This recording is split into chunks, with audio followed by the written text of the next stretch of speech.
How was your day? Well, actually, I had a training today and it was a bit of an arse, to be honest with you. These people, some of them were just plonkers. One guy asked me some random question and I really wanted to tell him to sod off. Sound like a bunch of gits. That's true. Oh well. If any of that made any sense to you, then you're probably one of our British viewers. But if you're one of our American viewers, it was mostly contained mild British swear words. Now, these are swear words that can be used in more mixed context.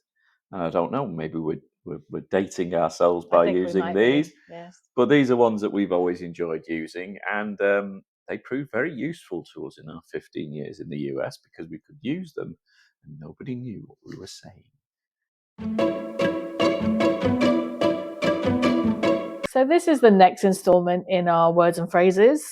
We gave you fair warning that there would be a mild swear words one, didn't we? We did, yes. So we're going to look at probably around 20 what we call mild swear words. If we are offending anybody and they actually think that these are stronger than maybe we ourselves feel they are, then we apologize.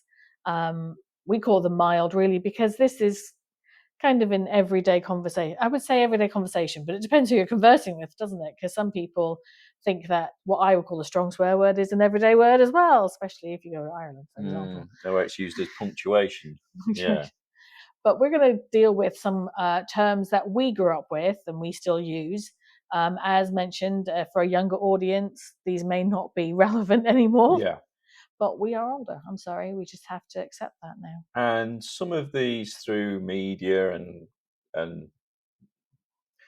exposure to a global culture might be more familiar to some of our American viewers, but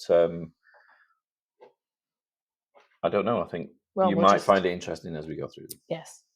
So these are words that not only that we use a lot, we haven't. They're words that, as Paul said, kind of crop up quite a lot in televisions and movies and things. And so we get asked. We did, and when we lived in America, we get asked about these words quite a bit. So that's why we've chosen them as well. Yes.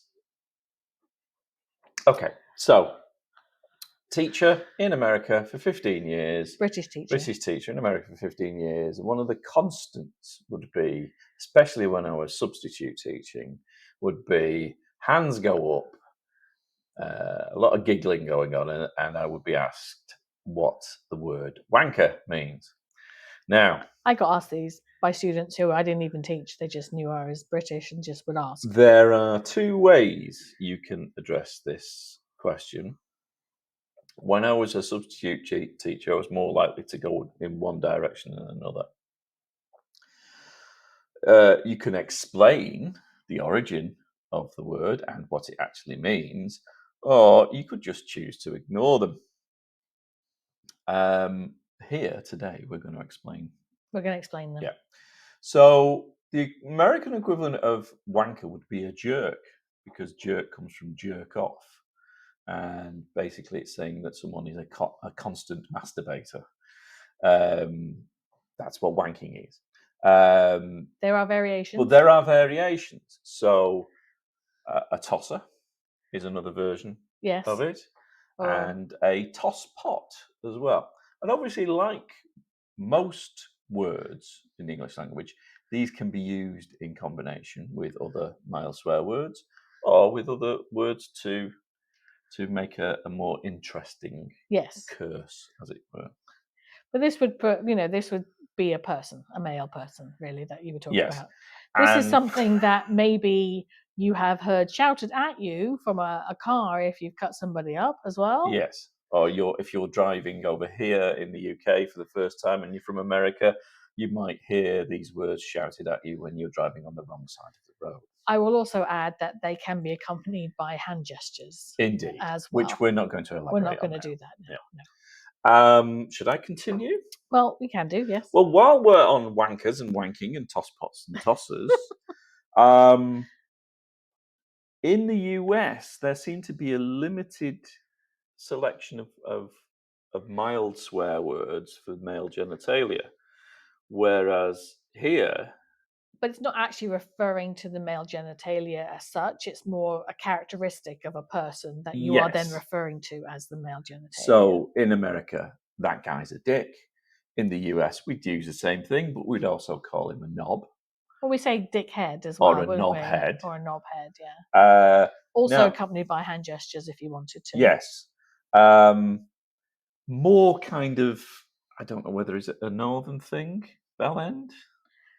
I think is that fairly is common? I don't think that's regional. No. Yes. Bell end is another one, obviously. Use your imagination there. Yes. Plonker. Plonker, pillock. I find that these are even milder versions of those terms. I would say in the UK, the term plonker really expanded in the 80s, and this is we're going to refer to in a moment through sitcoms. Yes. Particularly Only Fools and Horses, where the younger characters are often referred to as a plonker. I will say that I actually called one of my students early on in my teaching years over in America. I called one of my students a plonker, and he said thank you, which just goes to show he didn't really know what I was saying. Yes. Now, while we're in sort of still in that general area, yes, the word scrote, as in scrotum. I thought that was regional because the first time I heard it was only when I moved up north. But I could be wrong on that. I could have led a sheltered life down south. Now, we just mentioned plonker being linked to the TV show Only Fools and Horses. Scrote, I believe, because I think I saw a documentary about it some time ago, the writers Dick Clement and Ian LaFrenne were looking for swear words to put in the prison comedy Porridge. And obviously they couldn't use real swear words because it was going out before the watershed. Which is 9 p.m. Which is 9 p.m. So scrote came as an acceptable term of swearing in that comedy. The first time I heard it was from another teacher when I was doing my first year, when I was actually training to be a teacher. It was the first time I heard it. It was a lady who has since passed away, unfortunately, and she had come towards the end of her career as a teacher, and all of the students were scrotes, just every single one of them. Which seems to be it seems to be the track of a teacher's life, doesn't it? Whilst we're in that spherical area, in our earlier video, and we referred back to that, we talked about bollocks and the multitude of variations that you can use in that particular word for. In this context, it is more as a mild swear word rather than doesn't refer to a person. I don't think this refers to a situation. Doesn't it? Bollocks, or someone that's talking untruths, which we mentioned before in the earlier video. Yeah. Okay. So then we're moving on to again. These terms would be used to call out a person, somebody who's just been a bit of a. Again, same idea. Job's worth, or just somebody who's a bit smarmy, maybe, or being awkward for awkward's sake. And that would be a git. Yes. Or as you would say, get. Now, if you're a fan of the Beatles, you would hear John Lennon refer to Sir Walter Raleigh as a stupid get for introducing tobacco to the Western world. And I forgot what the song is now. I'm hoping it's not Get Back. No, it's not Get Back. That confusing a lot. But yeah, that's a kind of regional version. That's a northwest version, I would say. But this is get somebody who's just like gets right under your skin, sort of thing. Really. Technically, it means a bastard. Yes, it's someone who's born outside of wedlock, and I think get comes from begat in the Bible. Who knows? We don't know. We don't know. Let us know if you know in the comments. Yeah. Now, we're going to move on to we're into a bit of, I think, a bit of dodgy territory, only because this is a term that we're going to use that has been shortened from Cockney rhyming slang. Is it? Yes. For a quite strong swear word, but the shorter version is kind of plonker, and again, an idiot. You just did something a bit stupid there. My dad used to use this one quite a bit, didn't he? Yes. And that is a Burke. B-E-R-K, Burke. Now I'll let you explain the rest of it. Cockney rhyming slang, which you should be familiar with. I'm not ploughing down that road because I'm not a Cockney, but words used instead of the word sounds like what they want to say, and Burke is a shortened version of Berkshire Hunt. I leave you to draw your own conclusions on that one.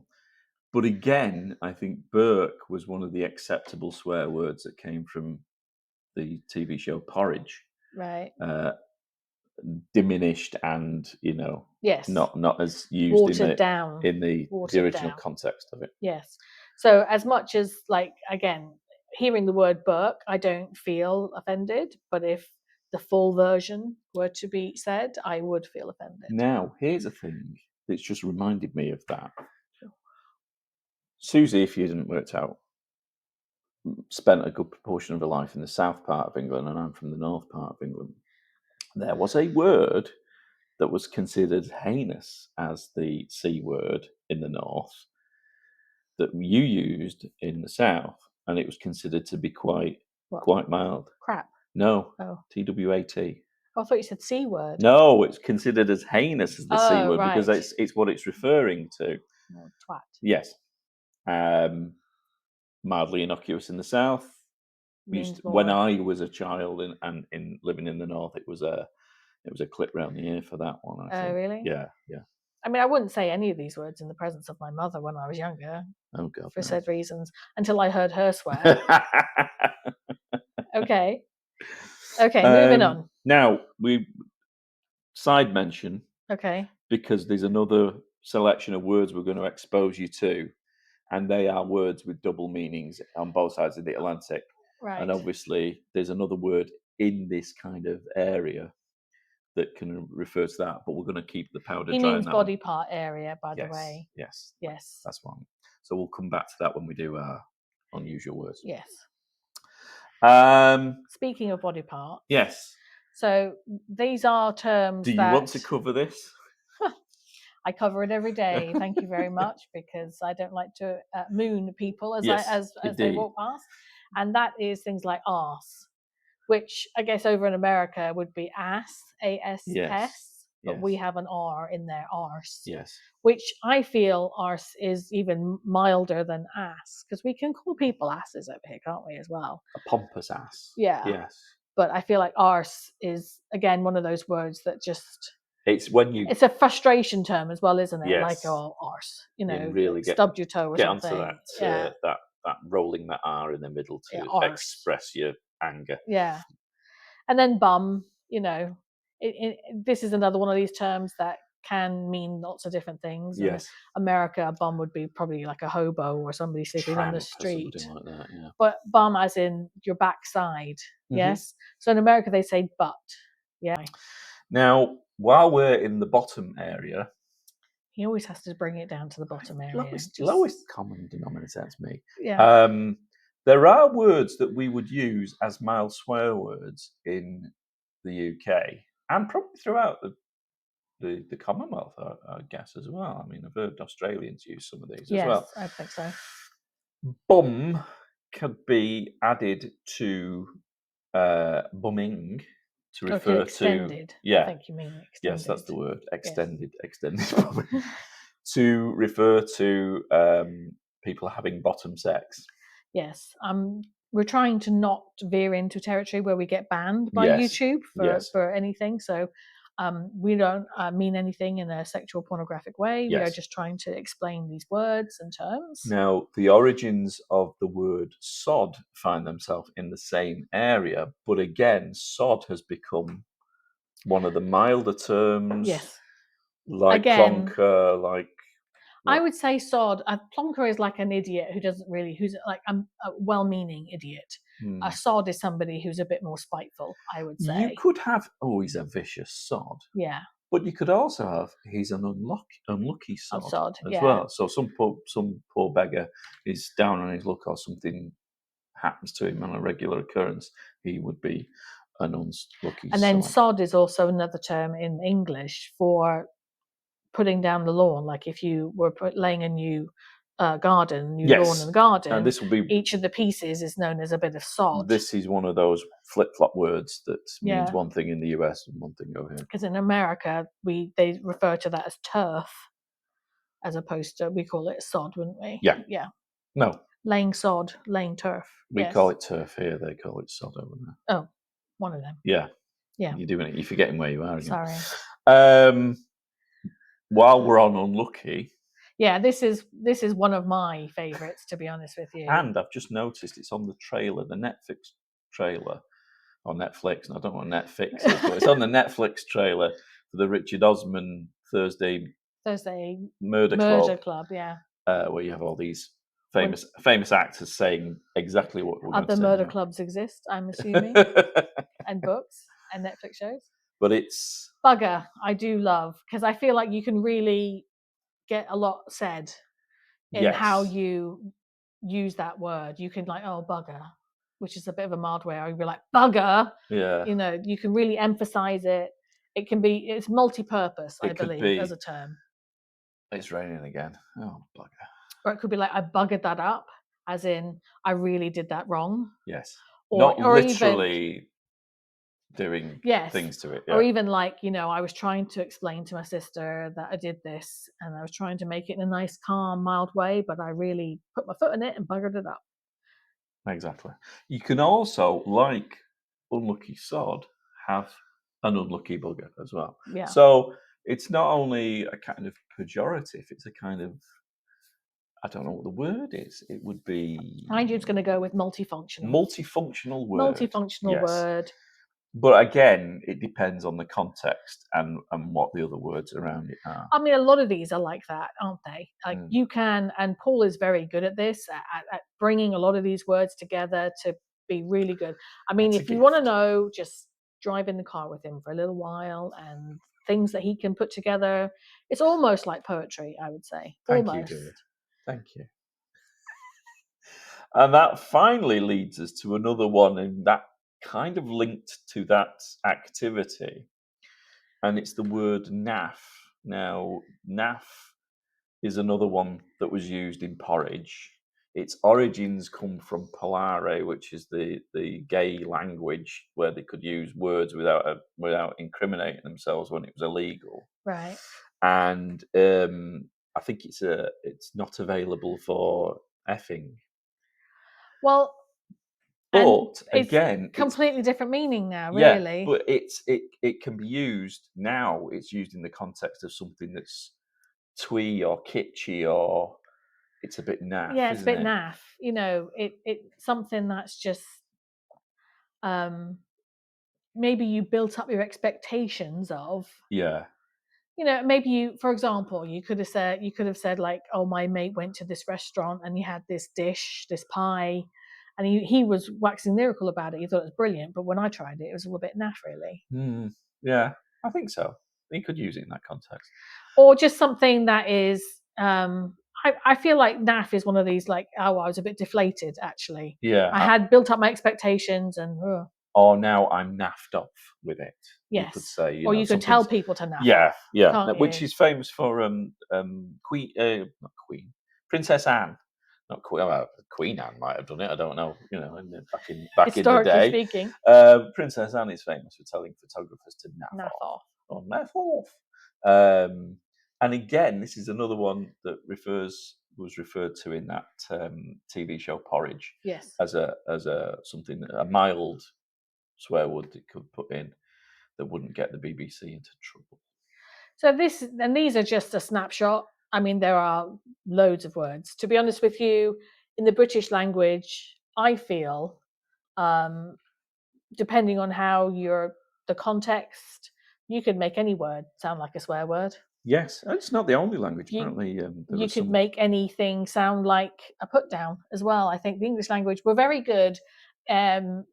I think the British people are very good at saying something that sounds like it's almost a compliment, but actually it's a put down. Yes, and I think Americans had a hard time with that when we would use it. I mean, it's to do with the sarcasm thing as well. So you could say something sarcastically praising something. Oh, well, that's bloody great, that is.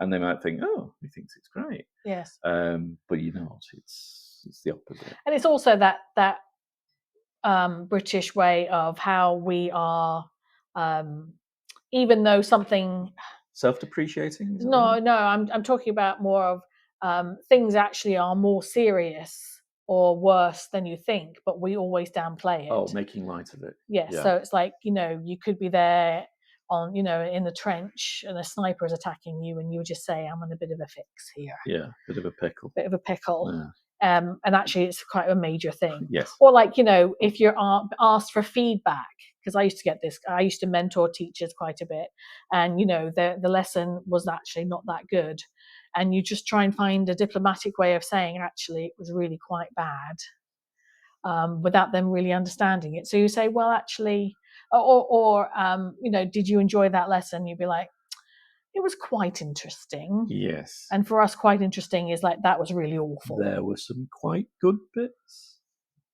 Quite is a little, for Americans out there, quite is one of those words that we put in there that helps to sort of make it sound as if it's diminished, but actually, no, it's full-blown problem. Mm-hmm. Full-blown problem. Yes? So getting back to our selection, you could have a combination of that plonker is quite an arse. Couldn't you? Or you can use them in multiple combinations. That's just, this is multifaceted. It's one of these things that as we're trying to explain it to you, we couldn't come up with, because you need to be put into a situation where you're angry or pissed off or whatever, and then they just come out. It's quite a special moment, really, when you can put a beautiful combination together. Yes, it's quite a special moment. I'm not prepared to sit here and hit my hand with a hammer, though.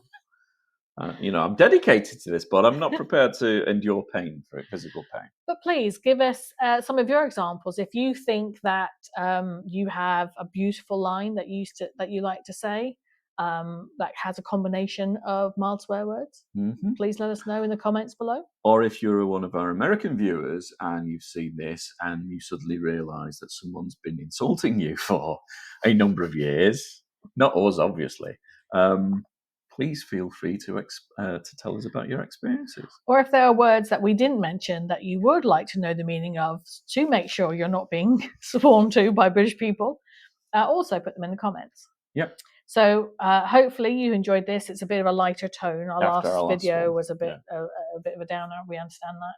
But we are going to continue with these. We do still have more suggestions, more ideas for terms.